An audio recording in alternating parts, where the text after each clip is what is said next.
जी अस्सलाम वालेकुम। इलेक्ट्रॉनिक और प्रिंट मीडिया पे आज से 3-4 दिन पहले एक न्यूज आई थी जिसमें एफबीआर के हिस्ट्री के सबसे बड़ा जो एक फ्रॉड है वो रिपोर्ट किया गया। एफबीआर और प्राल दोनों के स्टाफ इसमें इन्वॉल्व हैं। प्राल बेसिकली एफबीआर का जितना भी ऑटोमेटिक सिस्टम है जो इंटीग्रेशन कर रहा है, जो रिसेंटली मैं वीडियोस में आपको बता रहा हूँ, उसमें एफबीआर के साथ वो डायरेक्टली लिंक है।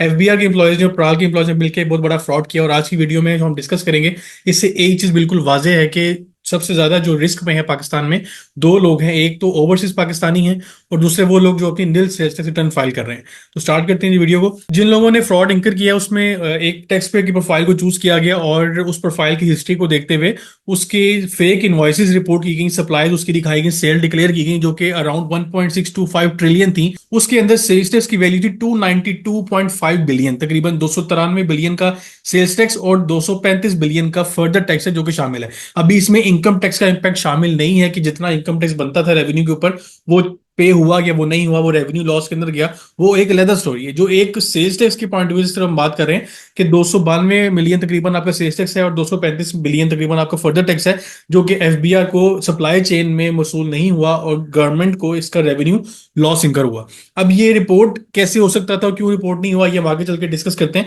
इन दोनों अमाउंट्स का अगर आप सम करें तो ये तकरीबन 531 बिलियन बनता है जो कि टोटल फ्रॉड था। इसमें से एक सबसे बड़ी अमाउंट जो मेजर चंक था वो एक ही बंदे के अकाउंट में गया जो कि एक रिटायर्ड आर्मी ऑफिसर है और उसका डॉर्मेंट अकाउंट था। 82 बिलियन की अमाउंट उसको ट्रांसफर की गई उसके अकाउंट में। उसके अलावा 7 और बेनिफिशियरीज थे और लोग थे जो कि लाहौर और फैसलाबाद के एरियाज में काम कर रहे हैं और एज अ मैन्युफैक्चरर काम कर रहे हैं आयरन एंड स्टील सेक्टर के अंदर। अब यहां से एक चीज वाजी होगी कि आपने एनएचसी में किसी टैक्स पेयर की प्रोफाइल को पकड़ा, उसकी सेल दिखाई और उसका इनपुट टैक्स आपने ट्रांसफर कर दिया इन लोगों को जो कि स्टील और आयरन को एज अ मैन्युफैक्चरर वो काम कर रहे हैं, और उनको इनपुट टैक्स का फेक आपने क्रेडिट अलाउ कर दिया।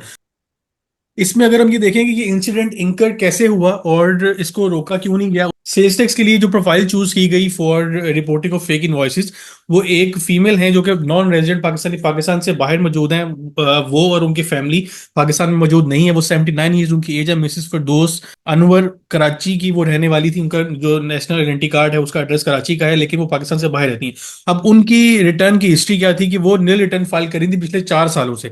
उन जो फ्रॉड करने वाले थे उन्होंने सारी हिस्ट्री देखी कि ये बंदा पाकिस्तान में मौजूद नहीं है, अगर हम कोई ऐसी एक्टिविटी करते भी हैं तो ये फौरी तौर पे एफबीआई को रिपोर्ट नहीं कर सकता, और इसके बिजनेस ट्रांजेक्शन भी कोई नहीं आ रही, मतलब ये अपनी हिस्ट्री चेक नहीं कर रहा है, ये सिर्फ रिटर्न फाइल करता जा रहा है। क्योंकि जब कोई ये बंदा ट्रांजेक्शन कर रहा हो तो वो मॉनिटर कर रहा होता है कि उसके पीछे क्या हिस्ट्री चल रही है, कि उसमें क्या ट्रांजेक्शन हो रही है।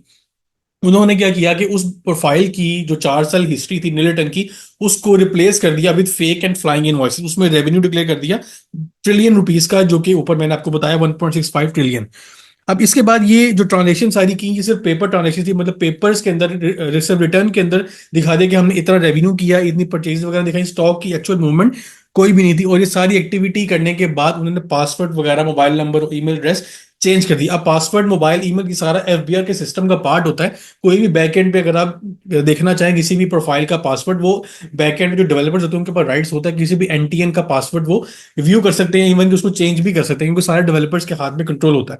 अब जो प्राल है जिसके पास सारा सिस्टम एफबीआर का, उसने एफबीआर के एम्प्लॉयज के साथ मिलकर एक कोलूजन किया और उसमें फ्रॉड इंकर किया कि उस बंदे का पासवर्ड पहले यूज किया, इस प्रोफाइल का पासवर्ड यूज किया, उसके अंदर चेंजेस की, उसका पासवर्ड चेंज कर दिया, मोबाइल नंबर चेंज कर दिया, ईमेल एड्रेस चेंज कर दी, इसलिए कि अगर उसको पता भी चले तो फ्यूचर में जाके वो कोई रिपोर्ट ना कर सके, एफबीआर को डाटा वो ना बता सके कि मेरे पास ये डाटा आ रही है, मेरा डाटा नहीं है। तो उसका कंट्रोल ही बिल्कुल खत्म कर दिया पासवर्ड वगैरह चेंज करके। इसके बाद सिस्टम में एक चेक लगा होता है। चेक किस चीज का होता है कि जब तक आपका सप्लायर रिटर्न फाइल नहीं करेगा उसके कस्टमर को इनपुट टैक्स का क्रेडिट नहीं मिलता। प्रोविजनिंग अलाउ हो जाता है, लेकिन जब तक कि रिटर्न फाइल नहीं होती, सप्लायर की सीपीआर जनरेट नहीं हो जाता उसके बायर के नाम पे टैक्स पेमेंट का, तब तक के बायर को इनपुट टैक्स क्रेडिट नहीं मिलता। अब ये चेक्स भी किसने लगाए हुए? एफबीआई ने लगाए हुए with assistance of प्राल।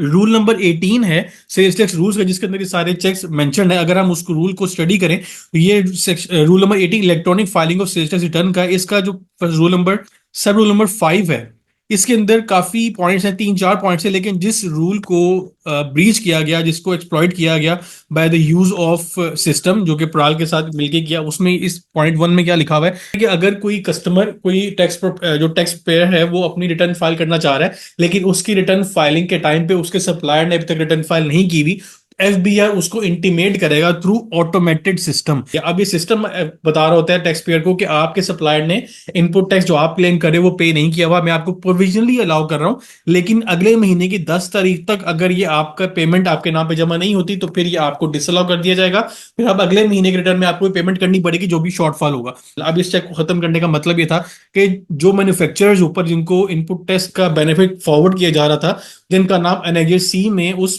Tax payer की प्रोफाइल पे लिखा गया, उनको बेनिफिट ट्रांसफर हो गया, बाईपास कर दिया सिस्टम को, जितनी भी चेस थी उसको खत्म कर दिया। इसके अलावा एक और केस रिपोर्ट हुआ इस रिपोर्ट में, जो कि एक इंडिविजुअल का सुल्तान अली उनका नाम है, जो कि सोल प्रोप्राइटर थे, ऑनर थे न्यू मेट्रो फुटवेयर कंपनी के।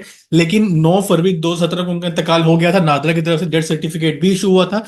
उनकी वफात के 6 साल बाद के नाम पे भी फेक फ्लाइंग इनवॉइसेस उनकी रिटर्न फाइल करना शुरू कर दी। हालांकि उन्होंने अपने बिजनेस को डी रजिस्टर करवा लिया हुआ था उनके लीगल रिप्रेजेंटेटिव्स ने उनकी डेथ के बाद, लेकिन फिर भी उनको दोबारा से सेल्स टैक्स में रजिस्टर किया गया और उनके नाम पे फेक फ्लाइंग इनवॉइसेस एंटर की गई। ये भी उस रिपोर्ट का पार्ट है और ये 6 साल बाद, उनकी डेथ के 6 साल बाद रिटर्न फाइलिंग का काम स्टार्ट हुआ। अब इन सब चीजों को देखते हुए हम इस टैक्स फ्रॉड से खुद को किस तरह बचा सकते हैं कि कल को आपकी प्रोफाइल इस टैक्स फ्रॉड का हिस्सा ना बने, क्योंकि जिस बंदे का नाम इस टैक्स प्रोफाइल में जो केस में रिपोर्ट हुआ है, उनके एसेट्स तो फौरी तौर पर फ्रीज कर दिए, जितने भी बैंक अकाउंट्स थे, जितने भी प्रॉपर्टीज वगैरह की जो भी उनकी यहाँ पे ट्रांजेक्शन थी, जो भी डाटा था, वो सारा फ्रीज कर दिया गया, क्योंकि जब तक ये केस का मैटर रिजॉल्व नहीं होगा उनको रिलीज नहीं किया जाएगा। सबसे पहले आपने अपनी टैक्स प्रोफाइल को मंथली मॉनिटर करना है। मंथली बेसिस पे आप अपनी सेल्स रिटर्न फाइल करें, बल्कि अगर आप इनकम टैक्स भी रिटर्न फाइल करते हैं तो भी आपको चाहिए कि आप महीने में कम से कम एक दफा अपनी प्रोफाइल को जाके देखें कोई अनयूजुअल एक्टिविटी तो नहीं। अगर कोई अनयूजुअल एक्टिविटी आपको नजर आ रही है, कोई आपका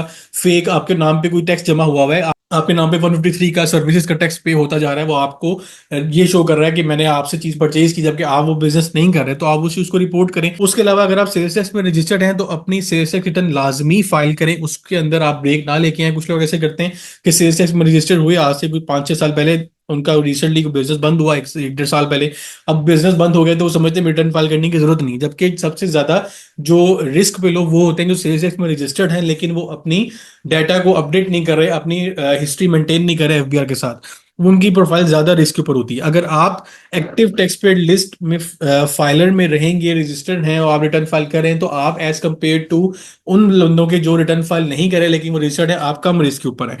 थर्डली, जो आप ओवरसीज पाकिस्तानी हैं उनको स्पेशल केयर करने की जरूरत है, क्योंकि वो पाकिस्तान के बाहर बैठे हुए हैं और उनको ये नहीं आइडिया कि पाकिस्तान में उनकी प्रोफाइल के साथ अगर कोई ट्रीटमेंट हो रहा है तो वो फौरी तौर पे एफबीआर को अप्रोच नहीं कर सकते ड्यू टू कंस्ट्रेंट के वो कम्युनिकेशन का मसला होता है।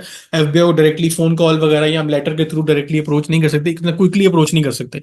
तो ओवरसीज पाकिस्तानी जो है वो अपनी कंप्लीटेड टास्क और इसके अलावा जो उनका आउटबॉक्स के अंदर टास्क पड़े वो हर महीने उसको चेक करें। उसमें कोई अनयूजुअल एक्टिविटी ऐसी है कि आपके नाम पे रिटर्न फाइलिंग चल रही है तो वो उसको रिपोर्ट करें लाजमी। लास्टली, जो नील रिटर्न फाइलर्स हैं और जो सेल्स टैक्स में लोग रजिस्टर्ड हैं लेकिन वो इनएक्टिव हैं, वो लोग भी ज्यादा रिस्क पे हैं। नील रिटर्न फाइलर वाला ही केस था ये जो अभी रिसेंटली मैं आपको बता रहा हूँ, ये एक प्रोफाइल वही थी जो सेल्स टैक्स में नील रिटर्न फाइल कर रही थी। तो अब आपको बहुत ज्यादा केयर करने की जरूरत है, क्योंकि जो इंसिडेंट ये हो गया इसके बाद से किसी का भी डाटा सेफ नहीं है एफबीआर के पास। एफबीआर को अपने सिस्टम को बहुत बेहतर करने की जरूरत है ताकि एक टैक्स पेयर का जो एक ट्रस्ट है, जो एक अभी बिल्कुल टूट गया, खत्म हो गया, उसको दोबारा गेन करते हुए काफी टाइम लगे। अगर आपका बिजनेस बिल्कुल बंद हो गया, फ्यूचर में भी आपका प्लान नहीं है, तो आप बेहतर है खुद को डी रजिस्टर करें, बजाय इसके कि आप as a inactive tax payer registered हैं लेकिन आप इनएक्टिव हैं, तो उसका कोई फायदा नहीं, आपको उल्टा नुकसान हो सकता है। तो इन सब चीज़ों को एंड पे मैं कंक्लूड ये करूंगा कि आपको खुद से अपने प्रोफाइल को मॉनिटर करने की जरूरत है। अगर आपने अपना पासवर्ड वगैरह किसी अपने टैक्स एडवाइजर या लॉयर के साथ भी शेयर किया हुआ है, तब भी आप खुद से महीने में कम से कम एक दफा अपनी प्रोफाइल को विजिट करें और देखें उसमें कोई अनयूजुअल एक्टिविटी तो नहीं परफॉर्म हो रही, ताकि आप इन टाइम उसका एक्शन ले सकें। लास्ट में आपसे रिक्वेस्ट है, अपनी चैनल को सब्सक्राइब करें, वीडियो को लाइक और शेयर करें ताकि आप तक recent updates in time receive होते रहें। इंशाल्लाह नेक्स्ट वीडियो में नए टॉपिक के ऊपर डिस्कशन होगी। अपने ख्याल रखिएगा। अल्लाह हाफिज़।